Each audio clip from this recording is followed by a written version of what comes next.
GST 2.0 இன்று முதல் விலை குறையும் உயரும் பொருட்கள் என்னென்ன என்பதை பற்றி இந்த பதிவில் பார்க்கலாம். ஜிஎஸ்டி 2.0 சீர்திருத்தம் இன்று முதல் அமலுக்கு வருகிறது. இதன் அடிப்படையில் தற்போதைய 4 வகை வரி படிநிலைகள் குறைக்கப்பட்டு 3 பிரிவுகளாக அமைக்கப்பட்டுள்ளன. அத்தியாவசிய பொருட்களுக்கு 5%, பெரும்பாலான பொருட்கள் மற்றும் சேவைகளுக்கு 18%, தூயிலை, மதுபானம், பந்தயம், ஆன்லைன் கேமிங் போன்றவைக்கு 40% வரிகள் விதிக்கப்பட்டுள்ளன. இந்த சீர்திருத்தம் வரி கணக்கிடப்படுவதை எளிமைப்படுத்துவதோடு நுகர்வோர் விலையை குறைக்கும் வகையில் வடிவமைக்கப்பட்டுள்ளது.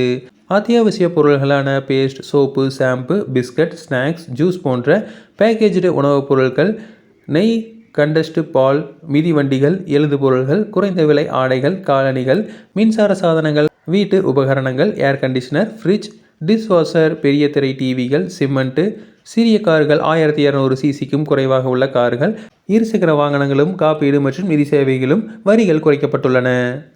மேலும் புகையிலை பொருட்கள், மதுபானம், பான் மசாலா, ஆன்லைன் பந்தயம், கேமிங் பிளாட்ஃபார்ம்கள், உயர்தர கார் வகைகள் ஆகியவை விலை அதிகரிக்கப்பட்டுள்ளன.